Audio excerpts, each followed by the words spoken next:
신앙인에게 있어서 오늘 저와 여러분들과 같은 이 믿음의 사람에게 있어서 가장 중요하다고 생각하는 것은 무엇일까요?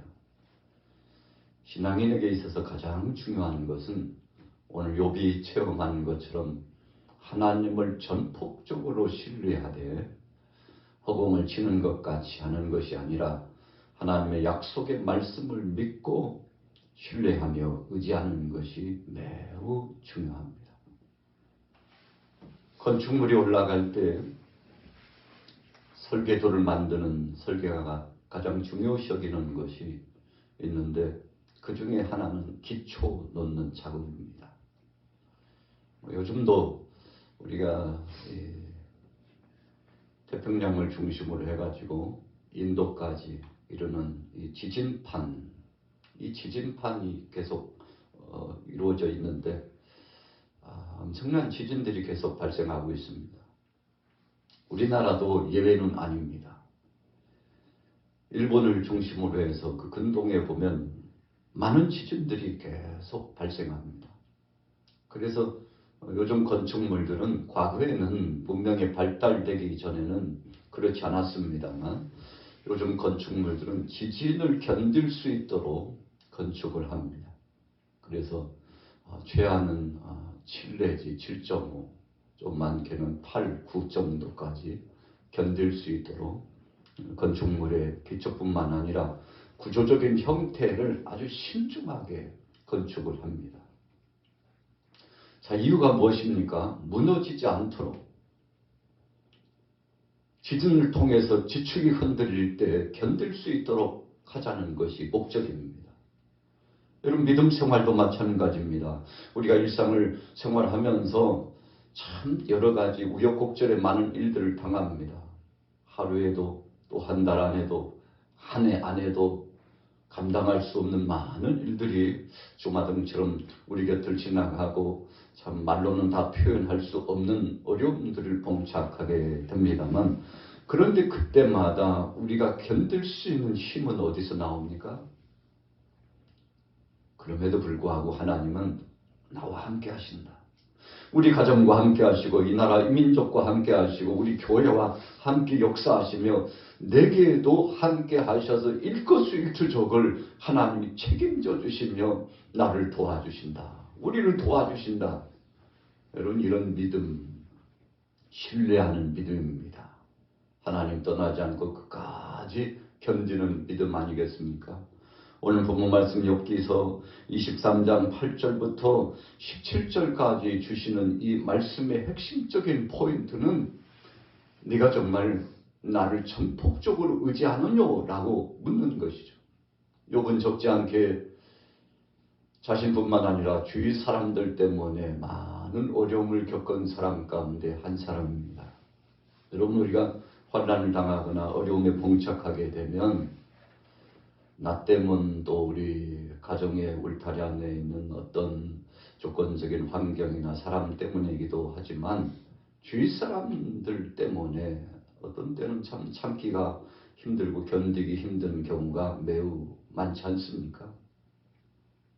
오히려 당사자보다도 주위 사람들이 더 급박한 심정을 가지고서 어떤 때는 정죄하고 희롱하고 재촉하고 더 성급해하고 그러면서 어떤 한 일에 대해서 아주 지대한 관심을 갖고 관심이 너무 지나치다 보니까 간섭이 되고 간섭이 너무 지나치다 보니까 상대를 힐난하고 조롱하고 욕보이기까지 하는 여러분, 그래서 우리가 시험 당할 즈음에 하나님께서 피할 길을 주셔서 넉넉히 이기기도 합니다만 정말 극난한 환난이다. 야, 이것은 시험이다 라고 생각했을 때 그 무게감 중에는 적지 않게 주위 사람들 때문에 당하는 어려움들이 꽤 많이 있지 않습니까? 오늘 본문의 욥도 마찬가지였습니다. 자기 자신뿐만 아니라 주위에 있는 친구들 때문에 주위에 있는 사람들의 오고 가는 여러 가지 말과 그리고 그를 향한 조롱끝 때문에 적지 않게 마음 아파하고 힘들어 했다는 것입니다. 오늘 저와 여러분들도 다르지 않을 것입니다. 우리가 인생 여정을 살아가면서 이런 문제 저런 문제가 많이 봉착합니다만 인간 관계 속에서 다가오는 시험의 무게감이 더 크게 느껴지고 야 정말 이것만 없다면 감당할 수 있을 것 같은데 이겨낼 수 있을 것 같은데 도대체 내가 그렇게 뭘 잘못했길래 주위 사람들이 나를 향해서 그렇게들 말하나. 여러분 어떤 때는 서운하기도 하고 답답하기도 하고 참 안타깝기도 하고 그러지 않습니까? 오늘 주인공 본문에 정말 절박한 심정으로 신앙을 고백했던 욥도 마찬가지였습니다. 그는 하루아침에 가지고 있었던 거, 소유하고 있었던 거, 함께 누리고 있었던 것을 다 잊었죠. 잃어버렸습니다. 온데간데 없이 사라졌어요. 심지어는 사랑하는 자녀들의 문제까지도 마음 아픈 정말 쓰디쓴 아픈 그 심정으로 가슴에 묻고서 그렇게 살았던 사람 아닙니까? 자, 오늘 본문에 보세요. 8절. 그런데 내가 앞으로 가도 그가 아니 계시고 뒤로 가도 보이지 아니하며 그가 왼쪽에서 일하시나 내가 만날 수 없고 그가 오른쪽으로 돌이키시나 배울 수 없구나. 하나님이 아니 보이셔요. 그분이 없는 것만 같아요. 그분이 살아 역사하시지 않는 것만 같이 느껴지려고 그래요. 그러나 그때마다 하나님께서 욥을 향하여서 묵시적으로 주시는 그 말씀이 그에게 위로가 되지 않았습니까? 상황적인 설명을 잘하고 있습니다. 앞으로 갔는데도 그분이 안 계시, 뒤로 갔지만 아니 계셔요. 여러분 하나님이 여전히 역사하시고 함께 하신다고 믿고 싶고 절박한 상황 가운데 부르짖어 기도함에도 불구하고 그분이 보이지 않고 그분의 역사하심이 나와는 전혀 상관없이 느껴질 때 여러분 사실은 그때가 위기 아닙니까? 그래서 오늘 저와 여러분들이 가장 큰 위기라고 하는 것은 하나님 안 계신다고 생각될 때 아니겠습니까? 여러분 주위에 사람이 없고 고독감에 또 때로는 일이 잘 되지 않아서 정말 힘겨울 때 그때도 다 이겨냈는데 IMF도 이겨냈는데 경제적인 극심한 어려움 심지어는 우리가 지난 2, 3년 동안 지났던 그 코로나의 위기감 속에서도 다 이겨냈는데 그런데 정작요 우리의 마음속에 어디서부터 찾아왔는지 자괴감이 들고 허탈감이 몰려오고 외롭고 쓸쓸한 고독감이 찾아와가지고 나를 무너뜨리는데 여러분 그것이 많은 지혜로운 사람들이 또 성경에 말씀하고 있는 그 말씀의 중심축이 무엇입니까? 다른 것이 위기가 아니고 우리 마음을 지키는 것 자체가 위기다. 그렇게 표현하잖아요. 다 이겼는데 자기 자신을 이겨나간다는 것이 얼마나 힘겨운지. 오늘 욥이 동일선상에서 자기 자신을 성찰하면서 고백해 보는 거죠. 한편으로는 하나님의 임재하심과 역사하심이 느껴지지 않은 듯 참 외롭고 쓸쓸합니다. 힘겹습니다. 하나님 좀 보여주시면 안 될까요? 음성을 들려주시면 안 될까요? 제 손을 한 번만 좀 잡아주시면 안 될까요? 이런 심정이에요. 그런데 9절에 보십시오. 그가 왼쪽에서 일하시나 내가 만날 수 없고 그가 오른쪽으로 돌이키시나 배울 수 없구나. 자, 한편에서는 절망적인 상황이지만 한편에서는 욥이 자신의 마음을 다잡고 힘을 내고 있습니다. 그럼에도 불구하고 그리 아니하실지라도 하나님은 여전히 내 편이시고 우리와 함께 하신다고 욥이 마음속에 확증하고 있네요. 그래서 오늘 본문 말씀 9절은 욥의 확증입니다. 하나님 그래도 저와 함께 하심을 저는 믿습니다. 자, 10절, 11절 같이 읽어볼게요. 10절입니다. 시작. 그러나 내가 가는 길을 그가 아시나니 그가 나를 단련하신 후에는 내가 순금같이 되어 나오리라. 내 발이 그의 걸음을 바로 따랐으며 내가 그의 길을 지켜 치우치지 아니하였고. 지금 이 과정이요 하나님이 나를 훈련하시는 과정이다 이렇게 생각했어요.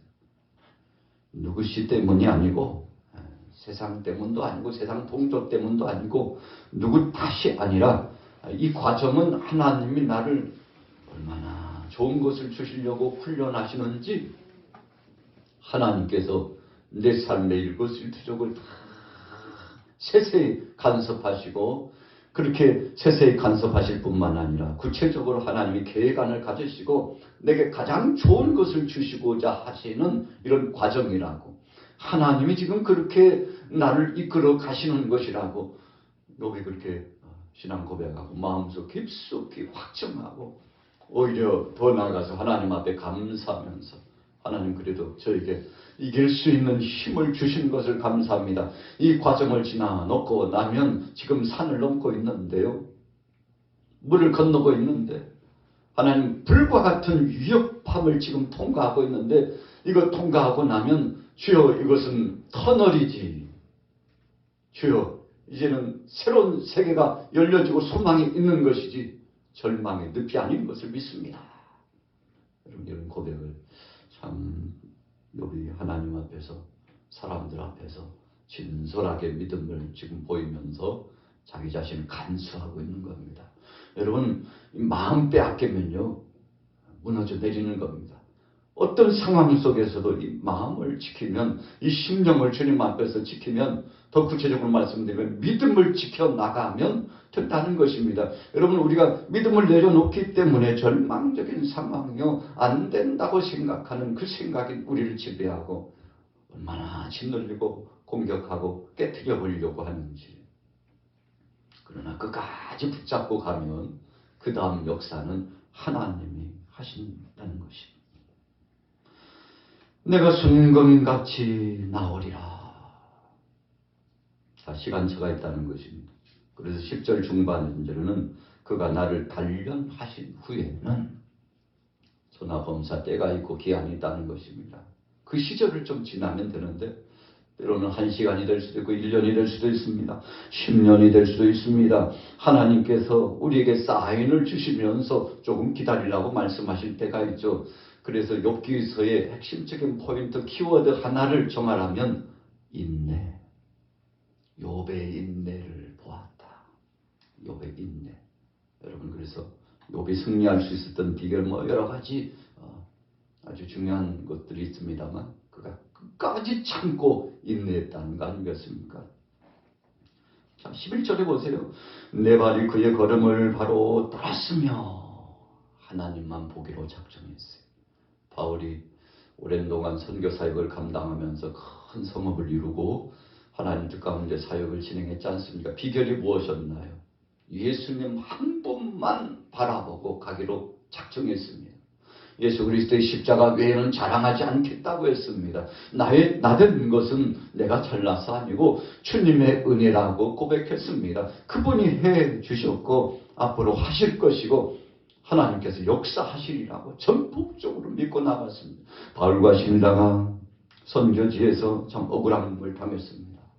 얼마나 매를 많이 맞았는지 40에 하나가만 매를 맞았을까요? 대장으로 맞았을까요? 굶주림과 고통이 그를 엄습해 왔을까요? 그를 추적하는 추적조들이 하루 멀다 알게 쫓아와가지고 자신을 죽이려고 위해하고 있는 그런 상황 속에서도 그는 믿음의 끈을 내려놓지 않고 하나님만 바라보고 그럼에도 불구하고 주님은 내게 계획하심이 있었고 내게 주셨던 비전을 하나님의 비전을 이루실 줄로 믿습니다. 고백하면서 나갔더니 마침내 그가 승리의 개선가를 누리고 나의 달려갈 길을 다가고 믿음을 지켰으니 이제 의로운 재판장께서 내게 면류관을 주실 것이라고 그렇게 고백하면서 마지막 그의 삶을 마무리 짓고 승리했지 않습니까? 오늘 욥도 마찬가지였어요. 내 발이 그의 걸음을 바로 따랐습니다. 여러분 따라가기는 따라가지만 바로 따라갔다는 것에 오늘 핵심적인 말씀의 포인트가 있는 것입니다. 11절 중반절을 보세요. 내가 그에게를 지켜 치우치지 아니하였고 여러분 그분이 철저하게 마치요 우리가 기본 스케치를 하고 거기서다가 그림을 덧칠하면 쉽잖아요. 하나님이 이 욥에게 주신 스케치가 있었어요. 그것을 바라보고 빨간색도 칠하고 검정색도 칠하고 녹색도 칠하고 하나님이 정해주신 그 뜻을 가지고서 쫙 진행해 나가는데 그래서 내가 그 얘기를 지켜 치우치지 아니하겠다. 여러분 주님이 깔아놓으신 그 판에 우리는 올라서 가는 거 아니겠습니까? 때론 너무 힘이 들어가지고 갈 수 있는 여력이 없을 때요. 주님이 업으셔요. 야 타라. 주님 이게 뭡니까? 내가 너 태우고 가려고 그런다. 내 등에 업혀. 내가 너를 업어서 갈 테니까. 내 품에 안겨. 내가 너를 안고 갈 테니까. 여러분 주님이 오늘 욥에게 그런 사인을 주셨는데 욥이 그 하나님의 은혜를 갖고 기쁨으로 나아갔다는 거 아니겠습니까? 자 12절 보세요. 내가 그의 입술의 명령을 어기지 않냐고 정한 음식보다 그의 입의 말씀을 귀히 여겼도다. 오늘 우리가 초입의 찬송도 주의 약속하신 말씀을 붙잡고 간다는 신앙의 대가들의 고백이 담긴 찬송을 했지 않습니까? 여기 참 그가요 뭐 빼어난 기술과 뭐 지혜와 능력이 있어서가 아닙니다. 주님의 약속의 말씀 그거 붙잡은 이유밖에 없었죠. 그래서 정한 음식보다도 그의 입의 말씀을 귀히 여겼도다. 우리가 하루 새끼 양식을 먹고 힘을 얻고요. 음료를 마시고서 힘을 얻죠. 그러나 더 중요한 것은 육신적인 양식보다도 영의 양식. 오늘 새벽에 여러분들도 나오셔서 주의 말씀을 지금 받아먹고 있고요. 상고하면서 그 말씀을 우리 속심령 속에 붙잡고 의지하고 나가고 있지 않습니까? 그렇게 나가니 하나님이 책임져 주시는 거죠. 13절 보세요. 그는 뜻이 일정하시니 누가 능히 돌이키랴. 그의 마음에 하고자 하시는 것이면 그것을 행하시나니. 여러분 어떤 때는 이것을 그냥 세상 편으로 인간 편에서 이야기하면 진짜 고집 대단하시네요. 아이고 고집 진짜 대단하시네. 그 고집 좀 꺾으면 안 돼요. 그럴 때 있죠. 조금 강한 표현 어조로는 그렇습니다만 긍정적으로 상대를 칭찬하고 역시 잘하셨네요. 이런 표현을 할 때는 올곧게 믿음으로 나가신 당신이 성공할 수밖에 없죠. 자 이것을 하나님 편에 하나님의 섭리를 바라보면서 고백할 때는 하나님의 흔들리지 않는 그 계획하심, 그 일을 진행하신 역사하심, 어떤 상황 속에서도 반드시 이루고야 마시는 그 전능하신 하나님. 그래서 이런 하나님을 공의의 하나님, 사랑의 하나님, 섭리하시고 역사하시는 하나님, 역사 속에 중심축을 이루고 붙잡고 가시는 하나님 이렇게 고백하지 않습니까? 하나님은 흔들리지 않고 나를 사랑하시는 그 사랑하심이 내게 계획하시는 그 계획하심을 끝까지 이룰 줄로 믿습니다. 그래서 욥기서의 후미에 보면 우리 이제 말년에 노년에 하나님께서 갑절로 다 갚아주셨지 않습니까? 그냥 우연히 어쩌다 보니까 된 것이 아니라고 본문은 분명히 말씀하고 있습니다. 주님 약속의 말씀, 주님이 주신 비전 끝까지 붙잡고 가니까 하나님께서 이야 이거 봐라 진짜 대단하네. 끝까지 간다 이거지. 내 마음이 참 흡족하다. 내가 너를 보니까 사랑스럽고 내 마음이 즐겁다. 그래 나와 함께 동행해 가자. 내가 너를 책임져 주리라. 하나님 말씀하셨다는 거죠. 자 결론 내려오겠습니다. 자, 14절부터 15절 같이 읽습니다. 시작. 그런즉 내게 작정하신 것을 이루실 것이라. 이런 일이 그에게 많이 있느니라. 그러므로 내가 그 앞에서 떨며 지갑을 얻어 그를 두려워하리라. 여러분 여기서 욥이 하나님을 두려워한다는 것은 그분을 경외하고 그분만 바라보고 끝까지 가겠다는 거예요. 공포에 질려가지고 하나님 무서워요 이런 의미의 두려움이 아닙니다.